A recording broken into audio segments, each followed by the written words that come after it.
Welcome to NSN news. Nizam మా నైజాం. నేను మీ PR.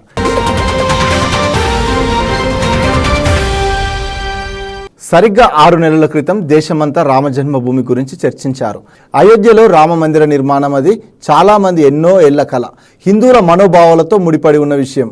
దేశవ్యాప్తంగా లోక్సభ 2024 ఎన్నికల్లో బీజేపీకి మంచి మైలేజ్ క్రియేట్ చేసింది. అది రిజల్ట్స్ రాకముందు మాట, కానీ ఫలితాలు వచ్చాక పరిస్థితి అంతా తారుమారైంది. రామ మందిరం సెంటిమెంట్ దేశంలో అన్ని నియోజకవర్గాల్లో కాస్త వర్కౌట్ అయినా గుడి కట్టిన ఫజియాబాద్ నియోజకవర్గంలో మాత్రం రాముడు బీజేపీని కరుణించలేదు. సమాజ్వాదీ పార్టీ అభ్యర్థి అవధేష్ ప్రసాద్ బీజేపీ అభ్యర్థిపై 45,000కు పైగా మెజార్టీతో విజయం సాధించాడు. గత ఎన్నికల్లో కంటే తక్కువ సీట్లు ఈసారి యూపీలో బీజేపీ గెలుచుకుంది. రామ జన్మభూమి సెంటిమెంట్ సొంత రాష్ట్రంలోనే ఫలించలేదు. అయోధ్యలో దళితులు అతిపెద్ద ఓట్ బ్యాంక్. 9 సార్లు గెలిచిన దళిత ఎమ్మెల్యే ఎస్పీ అభ్యర్థి అవధేష్ ప్రసాద్ను సమాజ్వాదీ పార్టీ అక్కడే నిలబెట్టింది. దీంతో దళితుల ఓట్ బ్యాంక్ అటు మళ్లింది. అంతేకాదు చిన్న వ్యాపారులను, ఉపాధి పొందే యువకులను పెద్ద హోటల్స్, కంపెనీలు దెబ్బతీశాయి. లల్లు సింగ్ అయోధ్య, ఫజియాబాద్ నగరాల్లో మాత్రమే ప్రచారంపై దృష్టి పెట్టారు. దీంతో ప్రత్యర్థి అవధేష్ ప్రసాద్ లల్లుపై ప్రజల్లో వ్యతిరేకత తీసుకోవడంలో సక్సెస్ అయ్యాడు. రామమందిర నిర్మాణం కోసం భారీగా విరాళాలు ఇచ్చిన అక్కడి ప్రజలకు ఇల్లు, ఉపాధి, కుటుంబ పోషణ, హెల్త్ లాంటి అవసరాలు అధికార పార్టీ తీర్చలేదు. అలాగే గుడి నిర్మాణానికి అక్కడి ప్రజలు స్వతహా పెద్ద మొత్తంలో విరాళాలు ఇచ్చి దయనీయ పరిస్థితిలో పడ్డారు. అయోధ్యలో కార్పొరేట్ బిజినెస్ ఎక్కువైంది, ఇది కూడా ఒక కారణమే. మందిర నిర్మాణంపై 30 ఏళ్లకు పైగా సాగిన బాబ్రీ మసీద్ కేసును అంతం చేస్తామని బీజేపీ గతంలో హామీ ఇచ్చింది. దీంతోనే ఉత్తరప్రదేశ్లో బీజేపీ అధికారంలోకి వచ్చింది. మసీద్ కేసుతో అన్ని ఏళ్లు ఉండడంతో ప్రజలు విసిగిపోయారు. ఎంతసేపున్నా రామ మందిర నిర్మాణం గురించి అనే అంశాన్ని బీజేపీ తోస్తుంది. కానీ అక్కడి ప్రజలకు ఉన్న సమస్యలను తీర్చడంలో విఫలమైంది. దీంతో మోసపోయామని స్థానికులు భావించారు. అనేక యూపీ ప్రాంతాలలో బీజేపీ పతనానికి కారణం ప్రాథమిక అవసరాలను పట్టించుకోకపోవడం పట్ల ప్రజల్లో పెరుగుతున్న అసంతృప్తి. అంత పెద్ద పర్యాటక ప్రాంతంలో స్థానికులకు ఉపాధి కరువైంది. ఇది బాగా వారిని నిరాశకు గురిచేసింది. వేరే ప్రాంతం వారు వచ్చి ఇక్కడ వ్యాపారాలు చేసుకోవడం, స్థలాలు కోల్పోయిన వారిని ప్రభుత్వం పట్టించుకోకపోవడం ఫజియాబాద్ ఓటమికి కారణమైంది. గుడి నిర్మాణాలలో స్థలాలు, ఇల్లు ఇంకా పక్కనే ఉన్న చిన్న చిన్న దేవాలయాలు కూల్చేశారు. ఈ విషయం స్థానికుల్లో బాగా వ్యతిరేకత తెచ్చింది. అయోధ్యలో జరుగుతున్న వాస్తవ పరిస్థితులను ఇక్కడ చిన్న చిన్న లీడర్లు బయటకు తీసుకొచ్చారు. అయోధ్య చుట్టుప్రక్కల ఉన్న భూముల కొనుగోలులో అవినీతి జరిగింది. రాష్ట్రంలో అధికారంలో ఉన్న పార్టీపై వ్యతిరేకత రావడం ఎక్కడైనా కామన్. కానీ ఇక్కడ ప్రతిపక్ష పార్టీలు దాన్ని వాడుకోవడంలో విజయవంతమయ్యారు. అయోధ్య ఎమ్మెల్యే, ప్రస్తుత ఎంపీ అభ్యర్థి అయోధ్య ప్రజల కోసం ఏ పని చేయలేదు. ఏ పని చేసినా బయట వారి కోసమే. అయోధ్య ప్రజల కోసం పనిచేయడం బీజేపీ మర్చిపోయిందనే భావన అక్కడ ప్రజల్లో బాగా వ్యాపించింది. అలాగే రాజ్యాంగాన్ని మార్చాలంటే బీజేపీకి 400 సీట్లు అవసరమని లల్లు సింగ్ అన్నారు. ఫజియాబాద్ ఓటమికి బీజేపీ ఓవర్ కాన్ఫిడెన్స్ కూడా ఓ కారణం. మహారాష్ట్ర డిప్యూటీ సీఎం ఫడ్నవీస్ రాజీనామా చేశారు. ఎన్డీఏ కూటమికి రాష్ట్రంలో తక్కువ సీట్లు రావడంతో ఆయన రాజీనామా చేశారు. కాగా మహారాష్ట్రలో బీజేపీ 2019లో 23 సీట్లలో గెలుపొందగా తాజాగా వెలువడిన ఎంపీ ఫలితాల్లో కేవలం 9 సీట్లలో మాత్రమే గెలుపొందింది. అయితే బీజేపీకి ఎంపీ సీట్లు తక్కువ రావడంతో ఆయన డిప్యూటీ సీఎం పదవికి రాజీనామా చేయడం దేశ రాజకీయాల్లో సంచలనంగా మారింది. ప్రతి ఒక్కరు మొక్కలు నాటి పర్యావరణాన్ని కాపాడాలని మంత్రి పొన్నం ప్రజలకు సూచన చేశారు. మనం పీల్చే శ్వాస స్వచ్ఛంగా రావాలన్నా ప్రతి పౌరుడు విధిగా మొక్కలు పెంచే బాధ్యత తీసుకోవాలని పేర్కొన్నారు. రాబోయే సమాజాన్ని కాపాడడంలో మనమంతా భాగస్వామ్యం కావాలన్నారు. మనం మన పర్యావరణాన్ని రక్షించుకుంటే ఆ పర్యావరణం మనల్ని రక్షిస్తుందని తెలిపారు. కాలుష్య రహిత రాష్ట్రంగా తెలంగాణను తీర్చిదిద్దుకుందామని మంత్రి పొన్నం ప్రతి ఒక్కరికి విజ్ఞప్తి చేశారు. రాష్ట్రంలోకి నైరుతి రుతుపవనాలు ప్రవేశించడంతో వాతావరణం ఒక్కసారిగా చల్లగా మారింది. దీంతో ఇన్నాళ్ళు ఉక్కపోతతో ఉక్కిరి బిక్కిరి అయిన జనం కాస్త ఊపిరి పీల్చుకుంటున్నారు. ఈ క్రమంలోనే బుధవారం మధ్యాహ్నం వెంకటేశ్వర గుడి దివ్య సన్నిధి తిరుపతిలో భారీ వర్షం కురుస్తుంది. అదేవిధంగా చిత్తూరు జిల్లా వ్యాప్తంగా కొన్ని మండలాల్లో భారీ వర్షాలు కురుస్తున్నాయి. దీంతో తిరుమలలో స్వామివారి దర్శనం కోసం వచ్చిన భక్తులు ఇబ్బందులు పడుతున్నారు. ఇప్పటికే వైకుంఠం క్యూ కాంప్లెక్స్ ఫుల్ అవడంతో వర్షం దాటికి భక్తుల్లోని వృద్ధులు, చిన్నారులు తట్టుకోలేకపోతున్నారు. ఇండియా కూటమి గెలిస్తే దారిద్ర్య రేఖకు దిగువగా ఉన్న ప్రతి కుటుంబంలోని ఒక మహిళ ఖాతాలో ఏడాదికి 1,00,000 చొప్పున నగదు జమ చేస్తామని కాంగ్రెస్ హామీ ఇచ్చిన సంగతి తెలిసిందే.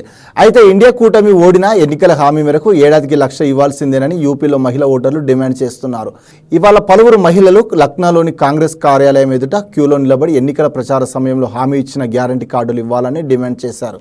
ఇప్పటికే గ్యారెంటీ కార్డులు పొందిన కొంతమంది తమ ఖాతాల్లో 1,00,000 జమ చేయాలని ఆ ఫామ్లను పార్టీ కార్యాలయంలో సమర్పిస్తున్నారు. ఇందుకు సంబంధించిన ఫోటోలు, వీడియోలు సోషల్ మీడియాలో వైరల్గా మారాయి. ఏపీలో జరిగిన సార్వత్రిక ఎన్నికల్లో వైసీపీ ఘోర పరాజయం చెందింది. అటు చెల్లి కాంగ్రెస్ నుంచి పోటీ చేసినా ఫలితం లేకుండా పోయింది. కూటమి గాలికి కాంగ్రెస్ పార్టీ కూడా కొట్టుకుపోయింది. కడప ఎంపీ స్థానంపై ఆశ పెట్టుకున్న ఆమెకు అక్కడి ప్రజలు గట్టి షాక్ ఇచ్చారు. దీంతో అన్న జగన్ తన ఓటమిపై ఆమె స్పందించారు. ప్రజా తీర్పును గౌరవిస్తామంటూ ట్వీట్ చేశారు. ఇప్పుడు ఓడిపోయినా భవిష్యత్తులో బలమైన పార్టీగా ఎదుగుతామని చెప్పారు. నూతన ప్రభుత్వాన్ని ఏర్పాటు చేయబోతున్న చంద్రబాబుకు షర్మిల శుభాకాంక్షలు తెలిపారు.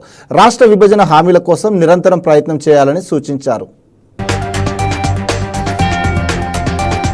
మధ్యంతర బెయిల్ కోసం ఢిల్లీ సీఎం అరవింద్ కేజ్రీవాల్ చేసిన అభ్యర్థనను ఢిల్లీ కోర్టు తిరస్కరించింది. బరువు తగ్గడం, కిడ్నీ సమస్యలకు సంబంధించి వైద్య పరీక్షలు చేయించుకునేందుకు మధ్యంతర బెయిల్ పొడిగించాలని కేజ్రీవాల్ అభ్యర్థన చేసుకున్న సంగతి తెలిసిందే. దీనిపై ఇప్పటికే వాదనలు విన్న న్యాయస్థానం ఆయన పిటిషన్ను తోసిపుచ్చుతూ తాజాగా ఆదేశాలు ఇచ్చింది. జూన్ 19 వరకు జ్యుడిషియల్ కస్టడీని పొడిగించింది. జైలు అధికారులు ఆయన వైద్య అవసరాలు చూసుకోవాలని కోర్టు ఆదేశించింది. ఏపీలో సార్వత్రిక ఎన్నికల్లో కూటమి ఘన విజయం సాధించింది. ఏకంగా 164 స్థానాల్లో విజయం సాధించి రాష్ట్ర చరిత్రలోనే సరికొత్త రికార్డును నెలకొల్పింది. మరోవైపు వైసీపీ ఘోర ఓటమిని మూటగట్టుకుంది. దీంతో సీఎం జగన్ మంగళవారమే తన పదవికి రాజీనామా చేస్తున్నట్టుగా ప్రకటించారు. ఈ మేరకు ఆయన రాజీనామా పత్రాన్ని గవర్నర్ అబ్దుల్ నజీర్కు అందజేశారు. ఈ క్రమంలోనే ఏపీ 15వ అసెంబ్లీని రద్దు చేస్తూ బుధవారం గవర్నర్ అబ్దుల్ నజీర్ నోటిఫికేషన్ విడుదల చేశారు. కాగా జూన్ 9న అమరావతిలో టీడీపీ అధినేత చంద్రబాబు నాయుడు ముఖ్యమంత్రిగా 4వ ప్రమాణ స్వీకారం చేయనున్నారు. ఆయనతో పాటు కొంతమంది మంత్రులుగా ప్రమాణ స్వీకారం చేయనున్నారు. బీజేపీ కోసం బీఆర్ఎస్ ఆత్మ బలిదానం చేసుకుందని, దానివల్లే తెలంగాణలో ఆ పార్టీ 8 ఎంపీ స్థానాలు గెలవగలిగిందని సీఎం రేవంత్ రెడ్డి చేసిన ఆరోపణలపై మల్కాజ్గిరి ఎంపీ ఈటెల రాజేందర్ కౌంటర్ ఇచ్చారు. అసెంబ్లీ ఎన్నికల్లో కాంగ్రెస్ పథకాలు, వ్యూహాలను చూసి ప్రజలు ఓటు వేయలేదని, కేసీఆర్ పై ఉన్న కోపంతోనే ప్రజలు ఆ పార్టీని గెలిపించారన్నారు. రాష్ట్రంలో నిజంగా కాంగ్రెస్ కు బలం ఉంటే అధికార పార్టీ హోదాలో ఉండి విచ్చలవిడిగా డబ్బులు పంపిణీ చేసి కూడా రేవంత్ రెడ్డి తన సిట్టింగ్ స్థానమైన మల్కాజ్గిరి సొంత జిల్లా మహబూబ్ నగర్లో కాంగ్రెస్ ఎందుకు ఓడిపోయిందని ప్రశ్నించారు. కాంగ్రెస్ ప్రభుత్వం ఇచ్చిన హామీలను పూర్తి చేయాలని డిమాండ్ చేశారు. ఒక్కో మనిషికి ఒక్కో పార్టీకి లక్కీ నెంబర్ అంటూ ఉంటుంది.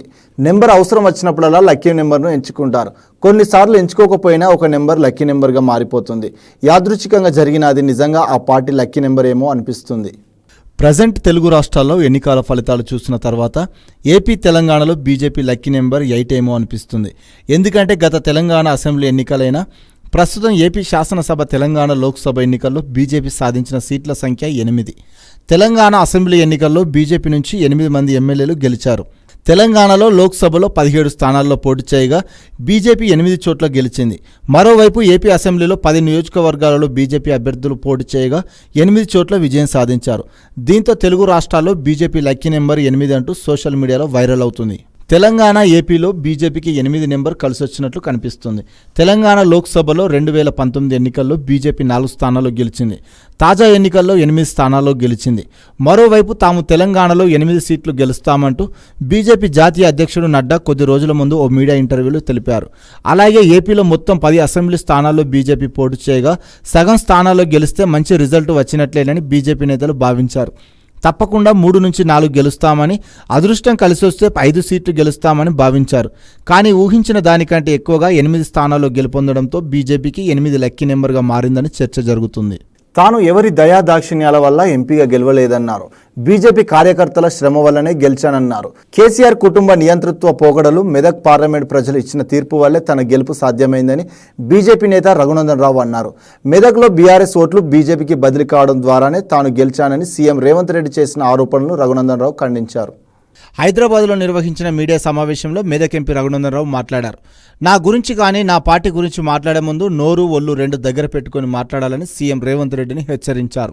రఘునందన్ రావు జై తెలంగాణ అని నినాదించినోడు పోలీసులతో కలబడ్డోడిని, నీలాంటి వారికి భయపడే వ్యక్తిని కాదు అని హెచ్చరించారు. 2013లో బీఆర్ఎస్ను వీడిన నాటి నుంచి కేసీఆర్, హరీష్ రావుతో చేస్తున్న పోరాటం మెదక్ పరిధిలోని ఏ చిన్న పిల్లాడిని అడిగినా చెబుతారన్నారు. మహబూబ్ నగర్ ఎమ్మెల్సీ మల్కాజ్గిరిలో తన సొంత సిట్టింగ్ ఎంపీ స్థానం గెలిపించలేకపోయిన రేవంత్ రెడ్డి పొంకనాలు కొడుతున్నాడని సెటర్లు వేశారు. 8 స్థానాల్లో కాంగ్రెస్ గెలిచిందని, మరి ఆ నియోజకవర్గాల్లో బీఆర్ఎస్ ఓట్లు కాంగ్రెస్కు బదిలీ అయ్యాయని ప్రశ్నించారు. మెదక్లో సొంత పార్టీని రేవంత్ రెడ్డి గెలిపించుకోలేకపోయారని ధ్వజమెత్తారు. హరీష్ రావు తనకు ఒక్క సీటు వేయించిందే నిజమైతే ఏ గుడికి పిలుస్తావో, ఏ బడికి పిలుస్తావో పిలువు. భాగ్యలక్ష్మి అమ్మవారి వద్దకైనా సరే నేను వస్తా. మీ స్నేహితుడు హరీష్ రావును తీసుకొని రా, ప్రమాణం చేద్దామని సవాలు చేశారు. నీలం మధును బకరాను చేసింది రేవంత్ రెడ్డి, హరీష్ రావు కాదా అని ప్రశ్నించారు. నీలం మధు మెదక్ జిల్లాలో హరీష్ రావు శిష్యుడు కాదా అని ప్రశ్నించారు. తెలంగాణ పౌరుషం నీలో ఉంటే డీసీసీ రాధాకిషన్ రావు ఇచ్చిన స్టేట్మెంట్ ఆధారంగా జూన్ 30 లోపు కేసీఆర్ను అరెస్టు చేసి నీ పౌరుషం చూపించాలని ఛాలెంజ్ చేశారు. నాకు హరీష్ రావు సపోర్ట్ చేయడం ఏంటని నిలదీశారు. సీఎం చేతనైతే భుజంగరావు ఇచ్చిన స్టేట్మెంట్ ఆధారంగా హరీష్ రావును ఎందుకు అరెస్టు చేయడం లేదని ప్రశ్నించారు. హరీష్ రావును కాపాడుతున్నదెవరో రేవంత్ రెడ్డి సమాధానం చెప్పాలన్నారు. కాళేశ్వరంలో కుంభకోణం జరిగిందని ఆరోపించారు. ఆ శాఖకు హరీష్ రావు మంత్రిగా పనిచేయలేదా? ఫ్లైట్లో బిజినెస్ క్లాస్లో హరీష్ రావుతో ముచ్చట్లు పెట్టుకుంటూ పోయింది మీరు హరీష్ రావా లేక నేను హరీష్ రావా అని ప్రశ్నించారు. కులం ఒకటుందని నోటికొచ్చినట్టు మాట్లాడతారని ఫైర్ అయ్యారు. ఎన్నికల సమయంలో వెంకట్రామరెడ్డి విచ్చలవిడిగా డబ్బులు పంచుతున్నా ఆయన్ను పోలీసులు అరెస్టు చేయలేదని మండిపడ్డారు. ఓటుకు నోట్లు పంచుతున్నాడని నేను 150 సార్లు సిద్దిపేట సిపి మెదక్ సంగారెడ్డి ఎస్పీలకు ఫోన్ చేసినా పట్టించుకోలేదన్నారు. ఓటుకు డబ్బులు పంచుతున్న వారిని పట్టుకోలేకపోయిన నీకు అడ్మినిస్ట్రేషన్ తెలుసా అని ఫైర్ అయ్యారు. ఒక్క పోలీసు అయిన రేవంత్ రెడ్డి మాటలు వింటున్నాడని నిలదీశాడు. సార్వత్రిక ఎన్ని తుది ఫలితాలను ఎన్నికల సంఘం ప్రకటించింది. దేశంలోని 543 స్థానాలకు నోటిఫికేషన్ ఇవ్వగా సూరత్ నుంచి బీజేపీ అభ్యర్థి ఏకగ్రీవంగా ఎన్నికైన విషయం తెలిసిందే. 542 స్థానాలకు ఎన్నికలు జరిగాయి. ఇందులో 240 స్థానాలు గెలుపొంది బీజేపీ అతిపెద్ద పార్టీగా అవతరించింది. కాంగ్రెస్ 99 సీట్లతో రెండో పెద్ద పార్టీగా నిలిచింది. కాగా ఎన్నికల సంఘం తన చివరి ఫలితాన్ని మహారాష్ట్రలోని బీడ్ నియోజకవర్గానిదిగా వెల్లడించింది. హైదరాబాద్లో వాతావరణం ఒక్కసారిగా కూల్గా మారింది. సిటీలోని చాలా ప్రాంతాల్లో మేఘాలు కమ్ముకున్నాయి. Kondapur, Gachibowli, Madhapur, Hitech City, Rayadurgam, Banjara Hills, Jubilee Hills, Panjagutta, Pathabasti, Malakpet, Nampally, Narayanguda, Basheerbagh, Abids, Kukatpally ఏరియాలో గాలి మెరుపులతో కూడిన వర్షం పడుతుంది. దీంతో వర్షం తాకిడికి వాహనదారులు తీవ్ర ఇబ్బందులు పడుతున్నారు. పలు వాహనాలు నీట మునగడంతో భారీగా ట్రాఫిక్ జామ్ ఏర్పడింది. అదేవిధంగా రాష్ట్రంలోని కొన్ని జిల్లాల్లో ఉరుములు మెరుపులతో కూడిన తేలికపాటి నుంచి భారీ వర్షాలు కురిసే అవకాశం ఉందని హైదరాబాద్ వాతావరణ కేంద్రం హెచ్చరించింది. గురువారం కూడా దాదాపుగా ఇదే పరిస్థితి ఉండే అవకాశం ఉంటుందని ఐఎండీ తెలిపింది. కాంగ్రెస్ అగ్ర రాహుల్ గాంధీకి ఆయన చెల్లెలు ప్రియాంక గాంధీ లేఖ రాశారు. లోక్సభ ఎన్నికల్లో వాయనాడ్, రాయ్బరేలీ 2 చోట్ల పోటీ చేసిన రాహుల్ గాంధీ భారీ మెజార్టీతో విజయం సాధించారు. అంతేకాదు కాంగ్రెస్ ఎన్డీఏ కూటమికి గట్టి పోటీ కూడా ఇచ్చింది. దీంతో ప్రియాంక గాంధీ ఆయన్ని ప్రశంసిస్తూ లేఖ రాశారు. ప్రత్యర్థులు అబద్ధాలతో ప్రచారం చేసినప్పటికీ రాహుల్ ఏనాడు వెనుకడుగు వేయలేదు. సత్యం కోసం పోరాటం సాగించాడని ప్రశంసల వర్షం కురిపించింది. ధైర్యాన్ని దెబ్బతీయాలని ఎంత ప్రయత్నించినా రాహుల్ అలాగే నిలబడి ఉన్నాడని, అసమానతలను ఎన్నడూ వెనక్కి తీసుకోలేదని ఆమె కొనియాడారు. రాహుల్ గాంధీ చాలా గొప్ప వ్యక్తి అని అభివర్ణించారు. బెంగళూరు రేవ్ పార్టీ కేసులో అరెస్ట్ అయిన సినీ నటి హేమను మూవీ ఆర్టిస్ట్ అసోసియేషన్ నుంచి సస్పెండ్ చేయాలని యోచిస్తున్నారు. పోలీసుల నివేదికలో హేమ డ్రగ్స్ తీసుకున్నట్లు నిర్ధారణ కావడంలో ఈ నిర్ణయానికి వచ్చినట్లు తెలుస్తుంది. బుధవారం జరిగిన మా సమావేశంలో హే సస్పెండ్ విషయమై చర్చ జరిగింది. అయితే తుది నిర్ణయానికి ఇంకా రాలేదు. ఈ విషయమై అధ్యక్షుడు మంచు విష్ణు గురువారం తుది నిర్ణయం తీసుకునే అవకాశం ఉందని సన్నిహిత వర్గాలు తెలిపాయి. ఎన్డీఏ పక్ష నేతగా నరేంద్ర మోదీ ఏకగ్రీవంగా ఎన్నికయ్యారు. ఈ మేరకు భాగస్వామ్య పార్టీల నేతలు తీర్మానించారు. మోడీ సారథ్యంలో 10 ఏళ్లుగా ప్రజా సంక్షేమ విధానాల వల్ల 140 కోట్ల మంది ప్రజలు అన్ని రంగాల్లో అభివృద్ధి చెందారు. దాదాపు 6 దశాబ్దాల తర్వాత దేశ ప్రజలు వరుసగా 3వసారి సంపూర్ణ మెజారిటీతో బలమైన నాయకత్వాన్ని ఎన్నుకున్నారు. లోక్సభ ఎన్నికల్లో మోడీ నేతృత్వంలో ఐక్యంగా పోరాడి గెలిచినందుకు గర్విస్తున్నాము. దేశ సర్వతోముఖాభివృద్ధి కోసం ప్రజల జీవన ప్రమాణాలు మెరుగుపరచడానికి ఎన్డీఏ ప్రభుత్వం నిరంతరం కృషి చేస్తుందని తీర్మానంలో నేతలు పేర్కొన్నారు. ఏపీ అసెంబ్లీ ఎన్నికల్లో వైసీపీ ఘోరంగా ఓడిపోవడంతో పలువురు ప్రభుత్వ సలహాదారులు తమ పదవులకు రాజీనామాలు చేశారు. జగన్ ప్రభుత్వంలో కీలకంగా వ్యవహరించిన సజ్జల రామకృష్ణారెడ్డితో సహా 20 మందికి పైగా సలహాదారులు తమ పదవులకు రాజీనామా చేస్తున్నట్లు సీఎస్ జవహర్ రెడ్డికి లేఖలు పంపారు.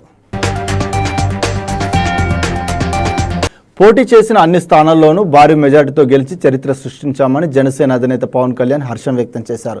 ఎమ్మెల్యేగా తాను సంపూర్ణ జీతం తీసుకుంటానని చెప్పారు. తీసుకున్న ప్రతి రూపాయికి జవాబుదారీతనంగా వ్యవహరిస్తారన్నారు.